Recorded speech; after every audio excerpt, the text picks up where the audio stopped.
Welcome to the podcast with your favorite cash flow guys, Mike and Blaine. Giving you the best advice while having a beer. When you're running a business, there are problems every day. Let Mike and Blaine help you out and guide your way. Cheers to the good times with Mike and Blaine for business, beer, and BS. Hey, it's 2:08. You're listening to Mike and Blaine. I'm Mike Mylan, also known as Cashflow Mike. That is Blaine Birch, my friend, my partner, my podcast partner, the CEO of Dry Run. Blaine Birch, what's up, man?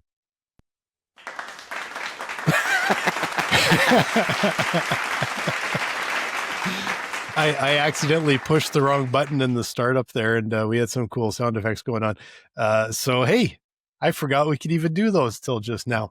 But excited, ready to go.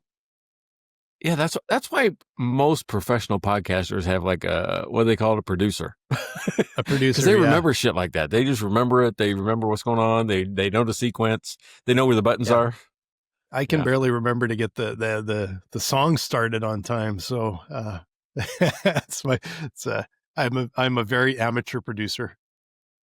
You know what's funny though? We've settled into a routine. It seems like we have kind of the same thing every week. You know, we're from the description of the episode all the way through posting it on YouTube. It's like a little process. Yeah. No, we got her dialed in. And today, before we start talking about the beer we're drinking and our beer sponsors, we are talking about growth exhaust and how that affects your business, how scaling creates business chaos and how you can fix it. So then I'm sure you have a couple of good stories of where you came up with this idea. But before we dive in, what are you drinking this week? Wait a second. I can't get past the way you pronounce chaos. Say it again. Chaos? What did I say? No. Chaos or something like that. I was like, oh, wait, what did he say? Oh, he meant chaos. Okay. That project is full of chaos. It's just the process. It's just the process about and pasta. God, jeez. All right. Yeah. So what am I drinking today? I'm having one of mystery beers from Neighbor Pat, right? Neighbor Pat always brings them down. Right. And there for a while, he was like just delivering them all the time. And I couldn't keep up with the deliveries. It was like going, you ever put something on subscription? You're like, oh shit, I'm not through the last week. I'm not through last week's yet. Here's the next order. So I think this is the cream ale. Look, he just gave up on labels. He's like, I'm not even going to put labels on this. Didn't even do the label. But 2 beers. Look at that. I can't see. Lift her up. That's semi-close. That's closer than last week. Yeah, that's not bad. That's not bad. When Pat gave you a half-filled bottle. Pat, you just need to get better glue. Oh, and look at that. Instead of the generic caps, we've got, I don't even know which side is up on this thing, but I think it's this. Yep, that's right. I think it's this way. So yeah, we got B. Man, there we go. I'm going to say that's for Bert. His last name's Bert. So I'll say it's for Bert. Okay. He probably says it's for beer, and it's like, but it's for Bert. So good. What about you? So I'm drinking Neighbor Pat stuff. Oh, yeah. So I went in the fridge and I grabbed this beer thinking, I should feature this one. It's a delicious beer. And it's for that growth exhaustion. It's called Wowie Zowie. And it's just, I thought that's a perfect beer for this. And then I looked and realized I did the exact same beer last week. So I'm thinking, shoot, I should have picked a different one, but I'd already cracked it and poured it. So the Establishment in Calgary, and it's not a mistake that I've got a bunch of their beer in my fridge because they make amazing beer. So if you're in Calgary or anywhere near there, even just in Alberta here, go grab some Wowie Zowie from the Establishment. And you know what's funny is that you say, I forgot that I did this last week. Guess what? I did too. And probably everybody that listens to our show didn't remember that either. So you probably should have just said nothing. You could have said nothing. Oh, that's true. That's some Canadian honesty coming through here, but it's a delicious beer. So it's got kind of a cool can here too. So anyway. Yeah, right on. Hey, let me tell you some good news about Karen Hairston, right? Karen launched her book. Remember, I've put it up here a couple times, Stop Growing Broke and Start Growing Profits. Mm-hmm. She launched a campaign this week right, on Amazon to boost her book sales just as she launched it. Got notified today, bestseller on Amazon. Nice. Right? Congrats. Dude, I wrote 3 books and I've never got bestseller. So that means our sponsors include a bestseller on Amazon and a superstar from Netflix. That's right. Yeah. I mean, we have really moved up. I mean, we are surrounded by, Devin. Devin is that superstar, the best LSU, fan on the planet. And he has the Netflix creds to prove it. Yes. He's featured. I bet you his clip is over an hour long. Or maybe a few seconds, but he's on Netflix. So that's pretty exciting. So, and we also, and you already thanked neighbor Pat. Thanks again, Pat, for bringing Mike beer, but, mystery beer. I'd really like to know what that is. But we also got to thank Rachel Barnett from Gentle Frog. So if you guys have a business and you need to know how to use QBO, go to her YouTube channel, YouTube at Gentle Frog, or just gentlefrog.com. And she's going to show you how to use your QBO account the best way possible for your business. Yeah. And I got to talk to the guy that talks to me every day, man. He'll call me, he'll text me, he'll send me Frenchie videos. He is the best CPA in Houston. He is known as the Cash Flow Cowboy. His name is Larry Weinstein. If you need a CPA, doesn't matter if you're in Houston or not, you need a CPA, contact the Cash Flow Cowboy at the cashflowranch.com. Cashflowranch.com. Yes, and for any of you Canadians listening, when Mike says Frenchie, he's talking about the bulldog. So it's not. Oh, wait, what does it mean up there? Is it bad? Is it like a bad thing? Probably not the nicest term to use for, but no, this is in reference to bulldogs. So it's a little different in Texas. So. Yeah. I didn't realize that, so I got to start saying French bulldog on the air. We just call them Frenchies around here. Yeah. So, and it's a loving term. It's actually a nice thing. It's a loving term. They're awesome dogs. Yeah. No, it's a little bit different, a little bit different in Canada. So, anyway, that's totally unintended Americanism. Talking about a really cute bulldog that you have, your little bulldog. What is her name again? His name is Mozzie. He's got kind of a light. Yeah. Her name? That's all right. So it's like a light brown French bulldog. And when we first got it, we thought he looked like a fried mozzarella stick. so we called him Mozzie. Mozzie the mozzarella Frenchie. So you have about as much imagination as we do, because when we got Pickle, our parrot, who's small and green. Yeah, there you go. It looks like a pickle. Looks like a pickle. Hey, that's how I ended up with Cash Flow Tool, because I'm great at naming things. There you go. Like, what are people searching for? I think they're looking for a cash flow tool. Let's just call it that. Sometimes you just got to hit the nail on the head. That's how it works. So yeah, I got to sneak this in. I saw a little dog one time. It was right by, we were sitting on the patio in a restaurant, and these people walking by with their dog. And she talked to the dog and said, it called him Potato. And when I looked at it, it was the cutest little dog, but it looked like a potato. That was the best really? Thing for a dog. It was just this little round, kind of fat little dog. It just looked like a potato. And so no, that's such a great name. You know the dog names that always make me laugh. So we're walking on the trail that goes through the neighborhood here, and this lady goes, Kevin, come here. And I'm looking around, and that's the name of the dog. The dog runs off. They named their dog Kevin. That is the best. Oh, yeah, we need to give your dog a human name. Yeah. It's the best thing ever. And I just sat there and laughed. Yeah, that's awesome. I love that. So we just laughed. Hey, so if you're listening to this show right now and it's the first time ever and you're going, what the hell am I listening to even? This is Mike and Blaine. It's business, beer, and BS. You saw us do a little bit of beer. BS just gets thrown in a little bit of everywhere. But the topic of the show is business, right? We spend a lot of our time on business, and we like to promote small businesses like breweries, like our beer sponsors. And you can even be one of those. Don't think it's just for people that are on Netflix or bestsellers. It could be you. It could be you. And the way you do that is go to mikeandblaine.com, go to buy us a beer. It's $5 and you get featured in this episode, and it's evergreen, lives forever. Yeah, exactly. And please like, subscribe, and follow. We always forget to ask, but it does really help the show. But yeah, I think it's about time to dive into this topic because this is a good one, you know. I want to add to that. You said like, subscribe, and follow, right? Mm. You sent me an email this week saying, "Oh my God, what happened? It must have been the conference you went to." What I did was one step further. I said one more thing. I said, "Don't just like, subscribe, follow. Tell 2 friends." Oh yeah, tell your friends. That's a great. Tell 2 friends. I'll say tell 3. Yeah, tell 3. There you go. Yeah, you always got to one up me. Well, Mike wants 2. I want 3. So now you can tell 5 friends. Yeah. So as long as you're doing it, just send it down on your email list. Mm-hmm. There you go. Send all. Reply all. God, that escalated fast. Yeah. So, all right. So speaking of escalating fast, right? So growth exhaust. Now, I didn't know another name for it. When you're building software, you might know it as technical debt. Yeah.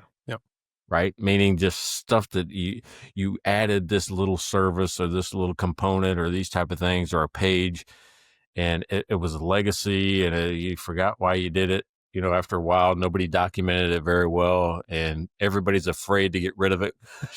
You're afraid to crash the whole program, but nobody can figure out exactly what it does. Well, that happens in all businesses, right? As you scale, as you grow, there are all these little things that you do just to make something happen while you're trying to build your business, and it collects. And I call it growth exhaust because it's behind you. It's all this stuff that's behind you. It's like little pieces of litter, or you can even call it smoke or any of this stuff that's behind you that you have to clean up every once in a while, that you have to go back and clean it up, because if not, it confuses people. It causes disruption in data's out of sync. You have all these Frankenstein processes that are inefficient. So I want to talk about that today, especially after visiting a new client. I went to their site, and you just see it. I mean, instantly, especially if you're from the outside, you're like, wait a second, this looks like it's a quilt, right? you see the quilt like a patchwork quilt, like, well, you took a little piece from here, a little piece from there. And it made something. In their case, it made a $30 million business, but it's one of these things where it's patched together and you're afraid of what happens if one of you pull on a thread somewhere. Yeah. And it goes through all businesses. Every time you grow and you're making progress, you can look behind and find that stuff. And what I find is, like, we're always trying to refine and improve our systems and processes, which has to be done. But the transition to the new stuff is never quite so smooth. And it feels like when you move houses, you start moving stuff in boxes. We have stuff in this house we moved from our last house. The box has probably never been opened. That was 20 years ago or something, right? It's just, and that's kind of what happens is you're afraid to let it go because you don't know, like, what's in there. We have some of our shared drives. I literally said the other day, guys, I'm going through and I'm making one called Archive, and I am moving a bunch of shit in there because it's getting to be a dumping ground. And so you have these places where shared drives or shared accounts and things where it just becomes this messy dumping ground. It's not effective anymore. And it confuses people. Like you said, you can't find stuff. So you just have to do the spring cleaning every once in a while. Well, it Finagraph that happened to us because they allow, as we were small, it was easy. You could let every, department head kind of call the shots, right? And what we found is that we were using like 4 or 5 different conferencing apps, right? Because IT uses, GoToMeeting, another person uses Zoom, and there was like 2 others that were out there, all of us paying different subscriptions out of our budget. Yeah. But we had all these, different things where if I want, like, oh, why are you doing that? Well, you do it because that's just what you do. And we don't normally talk to each other on video conferencing internally because at that point in time, it wasn't remote work, right? We were all in the same office in Seattle. So one of those things is like, they only use it to talk to people in New York or in, somewhere else. So who cares what they're using? Well, you do care when all of a sudden the subscriptions pile up and you're like, Yeah. we could probably do better with just one of these where we all just had the same program. Yeah, subscriptions are one of the toughest ones because there are ones that you're running your business off of. They use them every day. They're so important. And then there's other ones that maybe at one time were important, but your business has maybe outgrown them and they still sit there and you're paying and paying and paying and you're on annual contracts and you can't get, we've talked about that stuff before. And it just erodes. And it's amazing. The bigger the organization, you wonder at some point if some of these really big organizations need a chief budget officer that is so specialized, because you're talking about, imagine in a really large organization, each department gets a budget. And even if it's a zero-based budget, you got to justify from the start, what you're missing is there's never a connection to other departments. There's never a way to get a group discount across an entire organization when all the budgets are isolated in little pillars, right? And you wonder how much money could be saved with somebody that actually was overseeing the things that could actually be used across departments and across locations. Yeah. So, I mean, that's exactly first, I've got two things to add to that. I mean, I'm going to tell you the story about Kansas City first, right? There was a client of mine in Kansas City where you're talking about these old subscriptions, but there was about $5,000, which to some people, that's all the money in the world. And to other people, it's not that much. To him, it was just, it was kind of in the middle of that. Yeah. But it was an old CRM, customer relationship management program, that his sales team used that he couldn't figure out how to get the data out of. So he just kept paying the subscription because he didn't want to lose the data. Right. Yeah. And he'd already moved on for years, Mm-hmm. for like 4 or 5 years in a row. He was paying $5,000 a year. Right. Just because he didn't know how to capture the data. And I'm like going, well, how often do you go back to it? Well, never. We never have to, but I just want it there. Right. I'm like going, well, there's an export button, right? let's do this. In a matter of seconds. Click. Yeah. But it's that type of stuff because he's not worried about that. It's just a bill that comes up. He pays it. It's going out every month or I forgot how often he paid it. But that's the little stuff that he was too afraid to let the subscription go because he didn't know how to capture the data. And in reality, he didn't even need the data because everything that he was doing 5 years later was already in the new, stuff. Right. So, well, and the other place where, and I've bitched about this so much because it happens, especially in insurance, cell phone plans, and cable plans. There's probably more, but it's the price creep. The price goes up and it goes up because people just tend to renew and they renew and they renew and they renew. And the reason I'm saying this is because right before the show, I got an email for our property insurance and it came in and I looked at it and went, that doesn't look right. And then I went into my account to see what I paid last year. And literally in my own account, it said, no previous payments. I'm like, screw you guys. But I keep records. And so I went back to my records, 50% increase in 1 year. and they didn't want to show you last year's. And they didn't want to show me last year's. And so then I'm like, nothing's changed in the world that much. So I went online in about 2 minutes. I got a quote that was surprisingly similar to last year, just from a different provider. And they just jack those prices up every year because they know there's a bunch of people that will never look. They'll never change. They just keep paying. Hey, but that also happens with companies, and that's part of this growth exhaust, which is you got people that might be paying 2018 prices just because nobody followed up with it. Nobody increased their price because you were still on a different system then, and they're just paying the same thing. And, they're really, I won't say getting over on you, but you're leaving money on the table because they probably should have increased.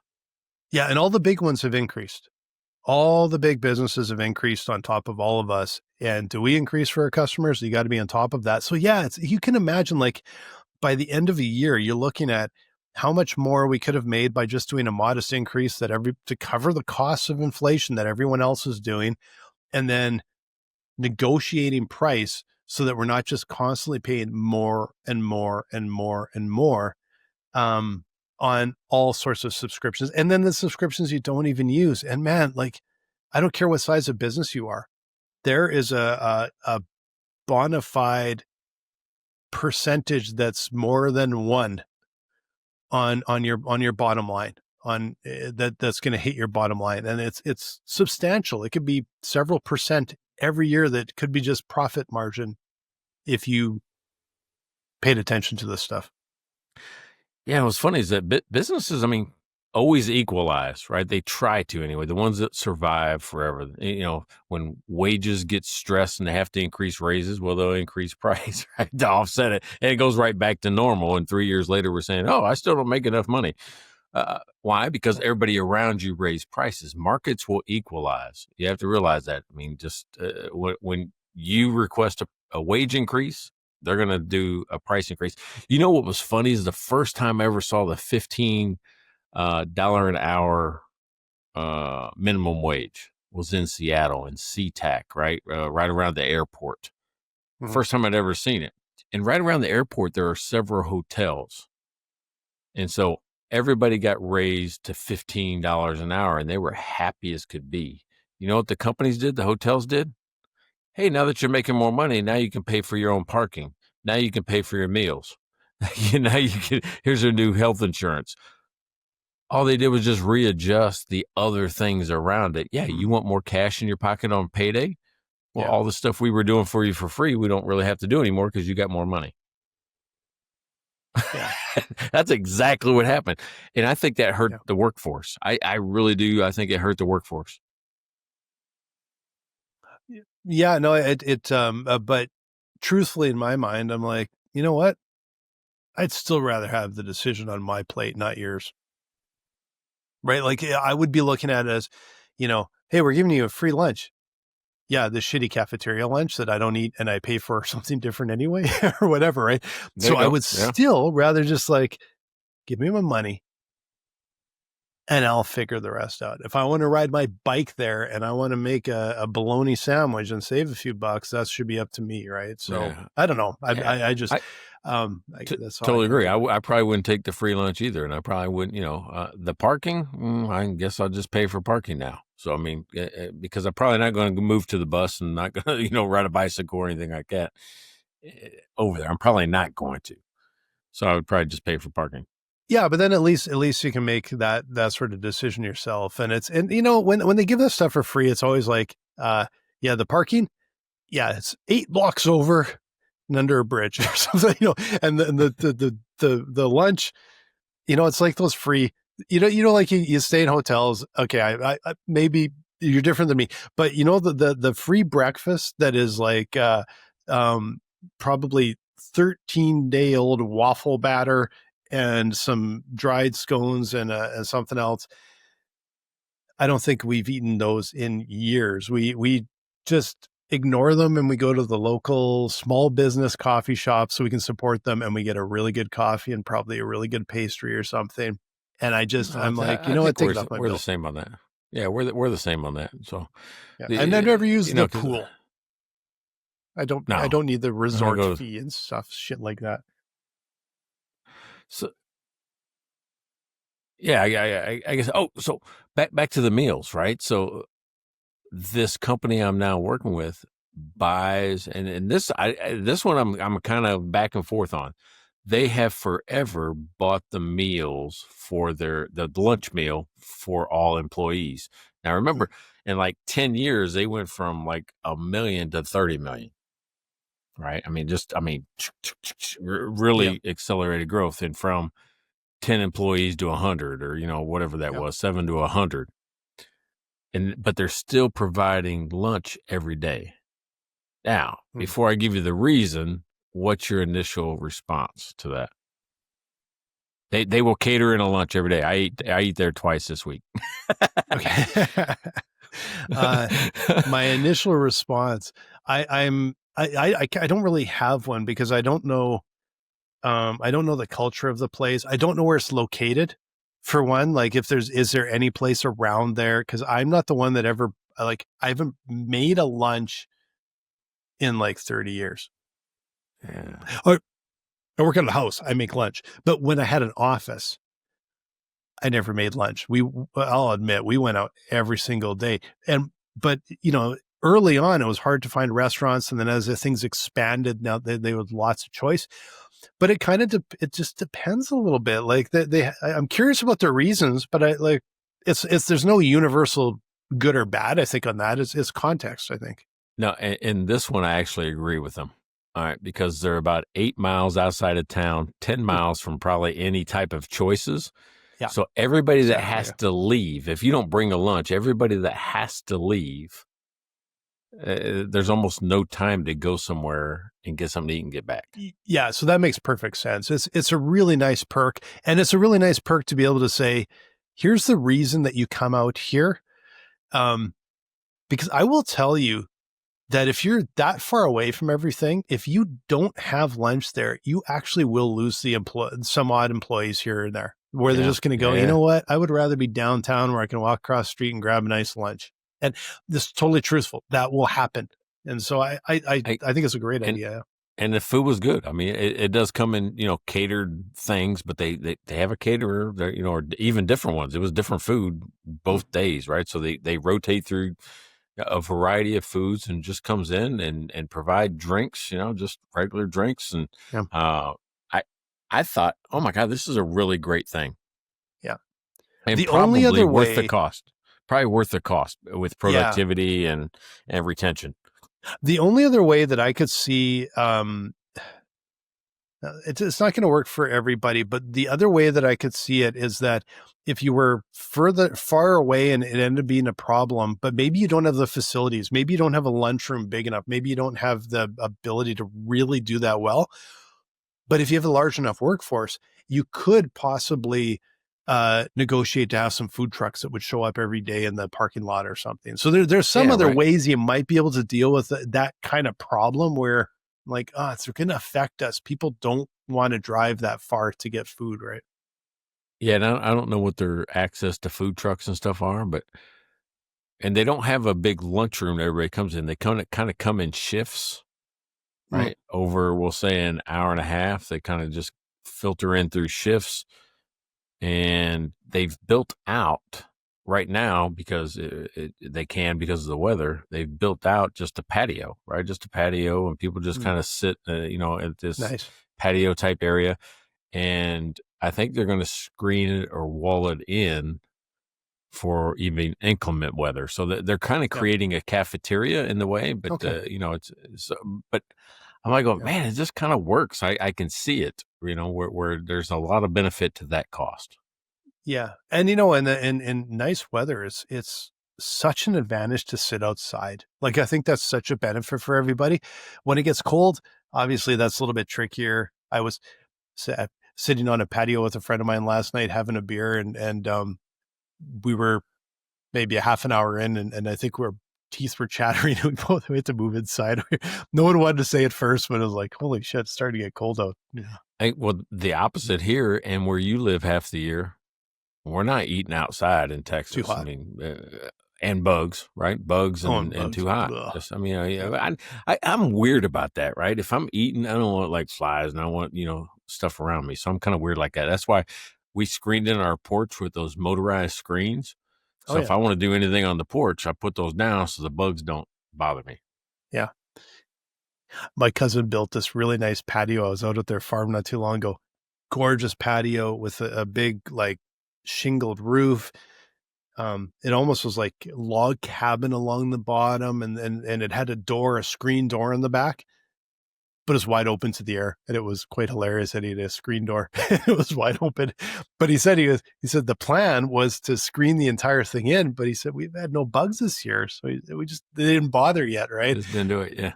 Which was kind of nice. But I'm used to we don't have a big bug problem up here. Wasps sometimes in the fall will come in and if you're eating on the patio, and same thing in Arizona, they have very few flying bugs. So the patio is great for eating then because you just don't have to worry about that. So a couple other things came out of this trip, right? A couple other things. One was like, I saw all these little fees, like $2, $1, $3, all these little fees like coming through, just the bank statements. And I'm like, what the hell is all that? And apparently there's been a legacy that people would get cash. If you had a bank card or debit card or something like that, you could get cash. And then I couldn't find the receipts for whatever they were getting cash for and spending it on, right? I'm going, wait a second, why do employees get to get cash out? And, the whole story was, that's a sales team. The sales team, sometimes wants to take people out and they need it for tips, so they need it for this, that, and the other. I'm like, oh, no. Hey, so, I mean, one of the guys I talked with actually said, hey, listen, I don't know how people feel about alcohol on the receipt. So we just get the cash, and that way we just pay for it in cash. I'm like, going, yeah, no. I said, alcohol is okay. No, nobody even, I even talked to the CEO. He says, yeah, I'm not worried about that. If I take somebody out for dinner or whatever, we buy a few drinks or buy a bottle of wine. I mean, that's what it is. It's about the dollar spend and being able to account for it. To be able to track it. Yeah. But just an arbitrary amount of money that I'm grabbing out several times during the week is not going to work. But that's one of those things that happened when there was 10 of us and you get 100 of us. And now there's, I think I told you, like 100 bank cards that are out there somehow that we're reining in. But that's the exhaust. That's the stuff you're like going, oh my God, we've really got to rein this in, because it's we can't tell what's legit. We can't tell what's not legit. There's not a lot of controls in place. And that's what gets companies into trouble. And that's why I reached out to Dry Run and said, hey, can you make sense of some of this data? Right? Can you take it, from our accounting system and help me make sense of it? You remember? Absolutely, we can. Dude, that was the smoothest transition I've ever really had, nice right segue. there. Yeah, it was a beautiful one. That was mine have always been so awful, if at all. No, but I appreciate that. If you want a business, and honestly, just like the one you're describing, when you're tens of millions of dollars and your finance team is buried in spreadsheets and they kind of have a partial view of things, and then they want to go show the management team. I talked this new record. Talked to the company last week. 52 tabs in their spreadsheet. And then they added a 53rd so that they could try and do some sort of summary of all of this to try and give the management team some idea where they're going as a business. So cash flow is number one with us. We help businesses figure out where their cash flow is going, what it's going to look like. Are they deploying their money right? Or is there a potential shortfall? Are they moving it between or businesses or entities properly? We will help you do that, but we also are really good at scenario modeling. So we can show you all of the different potential outcomes. What's best case, worst case, likely case. What if we do this? What if we do that? We will show you that. And it's going to be, number one, easy for the management team to understand. Number two, we're going to bring a much higher level of accuracy because we're going to grab your data and it's going to come in and it's going to be calculated properly. And number three, we're going to save your finance team likely on average 20% a week for the entire team. So we're going to save you guys a lot of money. So come and visit us at dryrun.com and we'll get you set up. That's right. From coffee to fiddle hoppers, these guys can handle it all. Any type of business that's out there, you bring it right to Dry Run. Absolutely. Beautiful segue. That was one of the best that we've had. Yeah, I was pretty proud of that one, right? And I snuck in a secret word at the end, right? We kind of gave up on those for like a month already. Yeah, no, I've just been here sticking to my knitting, but I should be thinking about the secret words all the time and sneaking them in. You got that one. You got that one. So again, if you're confused, right, there's two secret words that we try to sneak into a conversation, and you have to do it smooth. You can't force it, right? You can't force it. One's fiddle hopper, the other one's sticking to your knitting. So if you can fit that into a conversation, it's like a little personal game between Blaine and I, and we try to get it in there. Maybe you can email us or you can put in Facebook or something like that saying, oh, you could have got it in here better. Blaine, you had a perfect opportunity. You missed it. Or you can tell us how you snuck in that secret word into your daily life today. There you go. There you go. Because I think it's funny. I think it was funny. I mean, people always play games like that. Like, do you think you can get this into the conversation somehow? Oh, yeah. Yeah. I think that's funny. We used to do that all the time. When I was teaching at the university, I'm sure I've told this story, but it was probably 200 episodes ago when I told this story. a friend of mine would always give me a secret word. And if I got it into the lecture, he would buy me a beer. And it's amazing to see an entire room of fourth year university students, the look on their face when you work in the word whole shitteroony. That was the one I was most proud of. That's funny. That's funny. So let's go back to this like exhaust. Have you ever seen somebody that has pieced something together where it goes from one, we'll say one piece of software through Zapier into another piece of software, maybe does something else and then comes back again, or gets imported into another piece of software? You ever seen something that's like 4 or 5 things in a chain? Oh yeah. We see those every day. We see them all the time because the businesses we work with, oftentimes they're mid-market, which there's always this growth, but they're not multi-billion-dollar enterprise yet. So that there's these systems that pop up in different areas. And it's like sales team's got a system and finance has a system, but then production has a system and these guys have a system, and they try and stitch it all together. And it oftentimes gets really, really messy. And then that's when they usually will move to an ERP because it promises to do what it not always actually delivers. And it's trying to get a single source of truth for all of that information. And it's amazing how many parts can be stitched together. Well, it's happened to me, and I've actually worked with other companies where you got 2 or 3 different programs going at the same time. And you don't completely get rid of one or the other. Yeah. I saw a company one time, they had a rewards program, a partner program, and a loyalty program that all kind of did different things, but they're really the same thing. Basically the same. And there would be this random ass landing page or somebody that had some residual thing from the past that never got moved over. And everybody's confused because that one person tells 5 people at a conference and says, oh no, their loyalty plan is this, blah, blah, blah, blah, blah. And all of a sudden I get 10 or 15 calls saying, hey, I thought your loyalty plan was blah. Am I going, yeah, 10 years ago it was. Today it's this. Yeah. You hit the nail on the head that this happens in every department, every section of a business. And there's a lot of things that you forget about because you think, well, hey, if you're not spending money on it, is it this debt? Is it this mess, right? This exhaust, like you're talking. But you can see that even as we've moved mid-market, as we moved up market and really just changed our focus, we still have messaging out there that is hidden in nooks and crannies that is just, it's not accurate anymore. Sometimes there's some videos on YouTube we find and we're like, holy cow, that's not accurate anymore. And it can confuse the market. It can confuse people. And it's really hard to track everything down. If I did an SEO audit right now, I can't even remember how many tens of thousands of links are pointed to our page with what is the description that they have on there? Where are all those? It's incredibly difficult to cover everything, but you should at least work to cover what you can control, what's local and what's in your direct area of influence.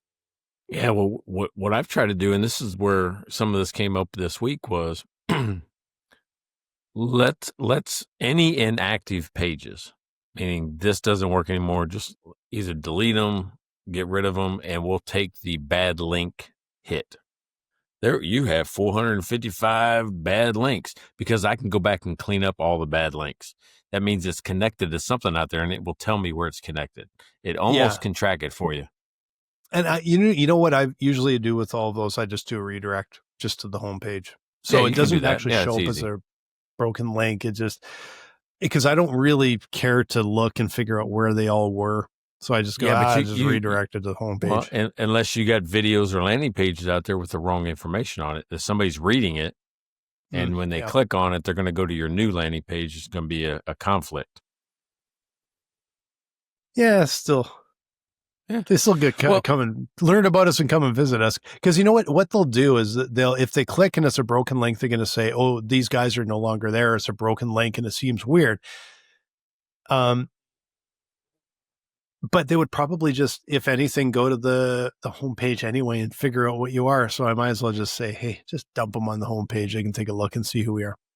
Yeah, I'm fine with that. But the thing is, you actually fix the link, so it doesn't go to something that you don't do anymore. So they don't see your 10-year-old, customer loyalty Exactly. program, or they don't, exactly. You have to break the link to be able to find it, I think. Yeah. And you know what? Like on our YouTube channel, and I'm sure there's probably some old stuff still up there, but we try and keep it clean. I'm sure we've removed more videos than we have up there. I'm sure we've removed hundreds over the years. I'm sure we've removed probably a couple hundred blog posts over the years because it no longer necessarily represents what we do, how we help, who we help, right? So, Well, you better not be removing them from our YouTube channel for Mike and Blaine, because those things are evergreen, and we got beer sponsors to pay for that. oh no, those don't change. They just sit up there because we don't change. We just get more beer sponsors. Yeah. Well, that's one thing. Here's the thing about what we're doing here in this podcast is that it's relevant to today. So if you go back and go, oh, they said something that was really screwy 5 years ago, it wasn't then. That was what we thought. Or what we thought. You could probably argue there's something screwy we just talked about 3 minutes ago, but hit us up in chat and tell us. Think we did something screwy. That's right. Don't just sit back there behind your computer and hide. I mean, tell me what I did wrong. Because all the stuff we talk about here it's not theory. It's just living through this shit. That's where this comes from all the time with us. So, yeah. The other thing that I ran into this week, right, living through this shit, is that they're just now, think about this, just now putting together an employee handbook that really defines positions. Because what's happened in the past, we'll say 5 years ago, they hired an office manager, right? Or somebody like that, who then took on some HR responsibility and maybe did some little bit in accounting and maybe did a little bit over here. And she has kind of a hybrid, like Frankenstein type job but she was never really responsible for anything. She just kind of did little stuff, right? Never held responsible for it. Well, that's part of that exhaust too, whereas, it doesn't work right, but you don't know who to who to talk to fix it because it's everybody kind of just pitching in at different times and doing different things. And those positions do evolve, and sometimes you need that, right, to reach the next step. I'm not ready for a full-time blah. Like this company, I don't think they're ready for a full-time CFO.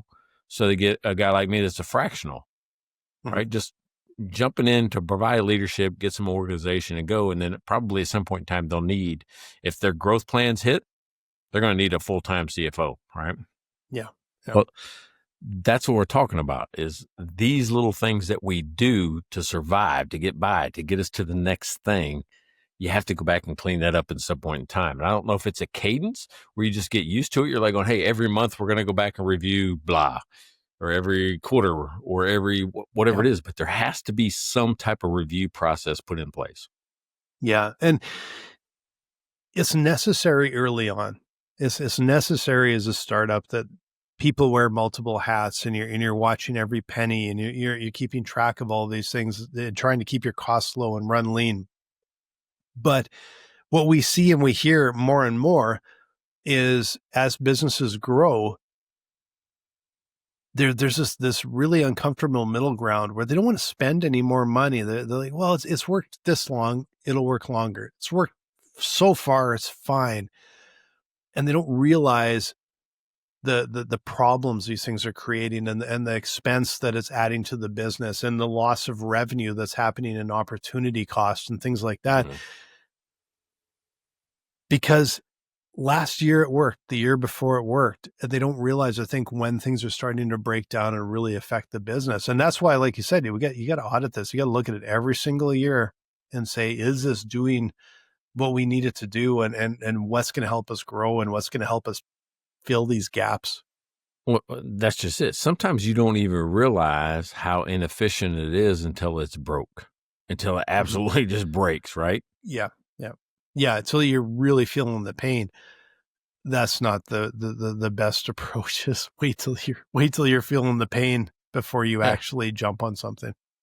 Yeah. That means you're going to be broke down on the side of the road in your car because you're like going, there's probably something going on that's weird. Like this gas thing, it keeps getting lower, but it's probably good. Yeah. That oil light, I think it's bullshit. This car's always ran. who told me a story the other day about a car breaking down, and it was the battery light that had been on for like a week or a week and a half or something like that. They go, oh yeah, that thing's been on for a week and nothing was happening, so I just didn't pay attention to it. Did ignore it. Oh boy. Like, yeah, nothing happened. The car ran fine. I just thought it was something glitchy with the light.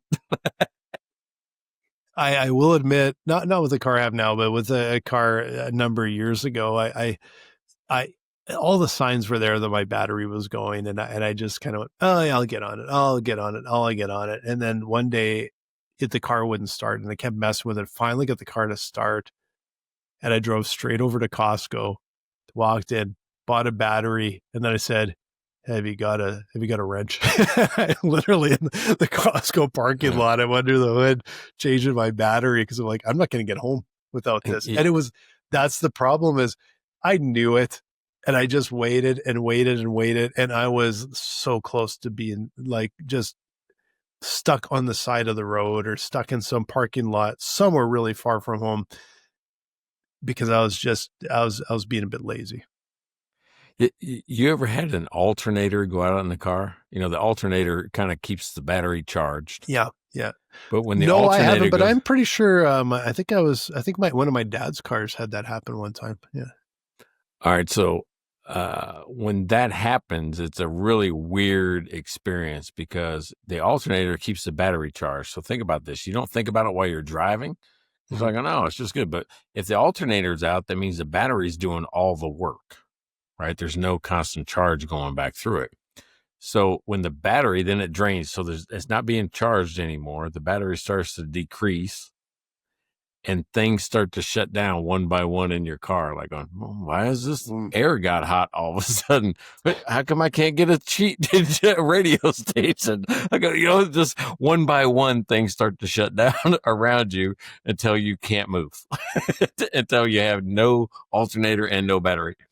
Yeah, oh man, that's harsh because it's just like pain, and then ultimate pain. So he's got a question from Evangelos. I'm not sure if I'm pronouncing your name right. I agree running a business always has some costs, but what are the biggest costs for you, gents? So that's a good question. Like if you're going to dig in, where are those big costs that are getting ignored, that are really hitting a business and you're probably ignoring it?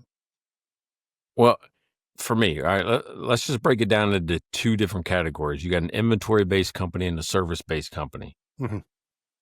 The costs that are most important and probably one of your largest costs are what they call either cost of sales, cost of goods sold, cost of services sold, whatever you call it in your world. Those are the most important because that means you're selling. It drives your revenue. I have to have the inventory to make the sale. I have to have the labor to make the sale in a service company. So to me, that's the first part. That's the most important part. You have to do that right to balance it, not have too much inventory, not have too many people, right? And also price it correctly. So I think that's the two biggest things that I worry about first. Is, are we generating cash the way we should be? Yeah. What about you? And I know, like, not in this business, but my previous business, what I was always looking at is there's most of our staff generated revenue. Most of our staff was almost a direct line billable hours to projects. And so it was a little bit easier to quantify where your money's coming from, and the profit margin that they're building out. it was always a little bit trickier with some of the more like support staff that was incredibly important to running a business, but you couldn't necessarily bill it out, or you could bill it a small percentage into a job.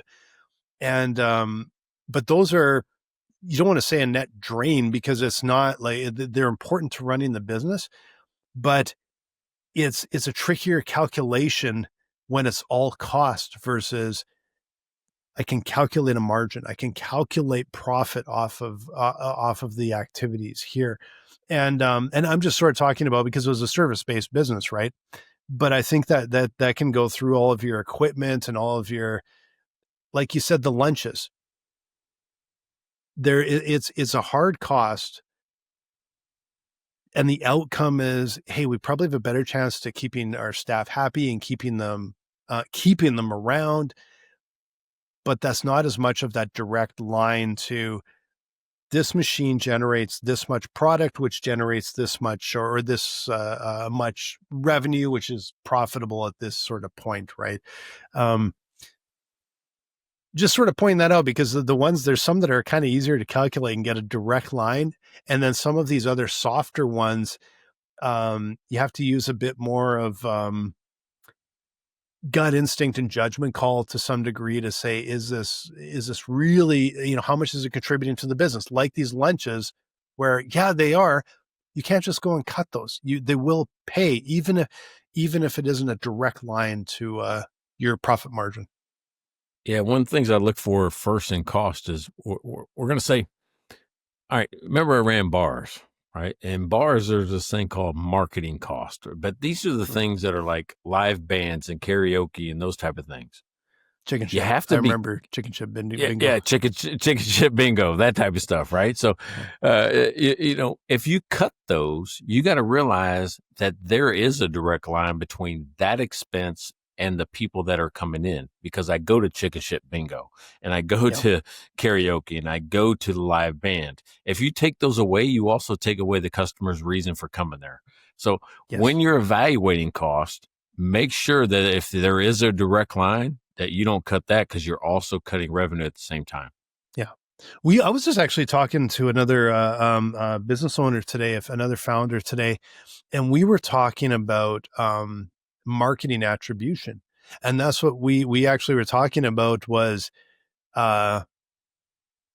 sometimes if you can't see the direct line to a sale, it's you can have the belief that, hey, we can cut this cost because I can't quantify it. But it's when you cut the cost and you start looking, you kind of have to read the tea leaves and say, hey, I think our sales went down or our leads went down. Sometimes you just simply can't draw the direct line to the cost, but it could be incredibly important. You may have a marketing campaign or an advertising campaign that you can't draw a direct line to, but is actually driving your business. And so you have to be cautious about cutting costs as well. Yeah, you know what's interesting is that remember the first year I kept talking about marketing agencies, I wasn't getting the lift. I wasn't getting, in paid advertising, I wasn't getting the lift that I expected. I haven't done it in a year and a half, and everything's increasing. Yeah. That means that my business currently isn't based on paid advertising. It's based on the other things I invest in, the events and things like that. My lift wasn't from strangers that saw an ad. It's from people that see me in an article, in a webinar, at an event. That's where my lift comes from. Yeah. Yeah. We've seen a fairly big lift in our leads over the last number of months, and like a really bona fide lift. And it's really hard to figure out where it's coming from. You can even ask them, and it's still hard for them to remember. It's really hard to figure that out. So at some point, you just have to say, well, sure as hell, don't stop what we're doing, but let's start testing areas where we could ramp them up a little bit and see if we can start to identify where it's coming from the lift, rather than cut it off and see if we start suffering. No, let's increase it a bit and see if it actually increases with it, because if it's working, don't mess with it. Be thankful and keep going. All right. So the big thing for this week, I think, is as you grow, know that there's stuff that you kind of left behind you, right? That it either might be drag. It might be, like there's an anchor. Yep. It might be just litter that you got to clean up, but look behind you and see what you left, right? Yeah. That's my takeaway for this week. What do you think? And then I want to talk and about I think the other those Mike things, Milan. Yeah, those things will be much more clear that we are not using that and it's just blowing cash out the door. Get rid of it. But be more careful with some of these subtle things that are benefits to your employees and potentially are the ones that are things that are bringing in leads. Maybe you can't draw the direct line. Be much more careful about that. But we all know we see these things where I'm like, no, that's software we haven't used in 5 years. Get rid of it.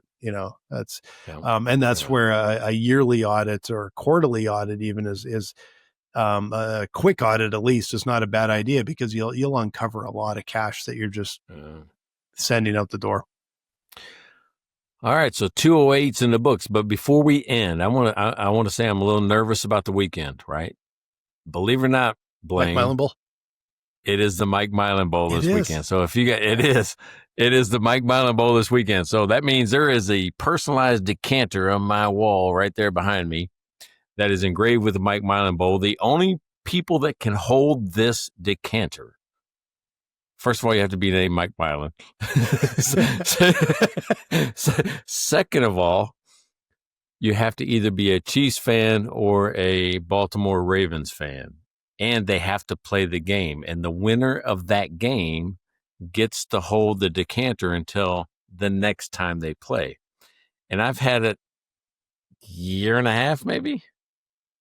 So it's been a while. And I don't know. I'm not feeling good about my Chiefs right now, so I might have to box that up. That's why I haven't put any more liquor in it because I'd have to drink the liquor before I smell it. So, but I would have to box that up and send it to Baltimore, and I'll know Sunday night if I got to do that. So I hope I don't have to. I hope I can go fill it and say, I'll see you in the Super Bowl or not the Super Bowl, in the AFC Championship.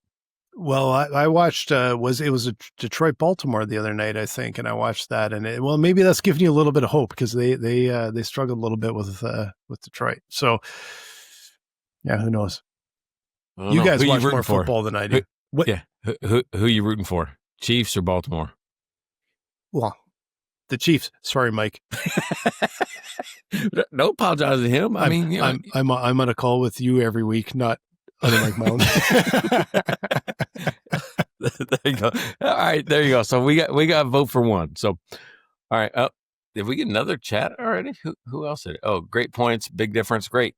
Hey, I really like that. It says Evangelos. I'm just gonna call you that. So thank you very much. Appreciate that. We always appreciate you guys joining the conversation here, and especially when you're not,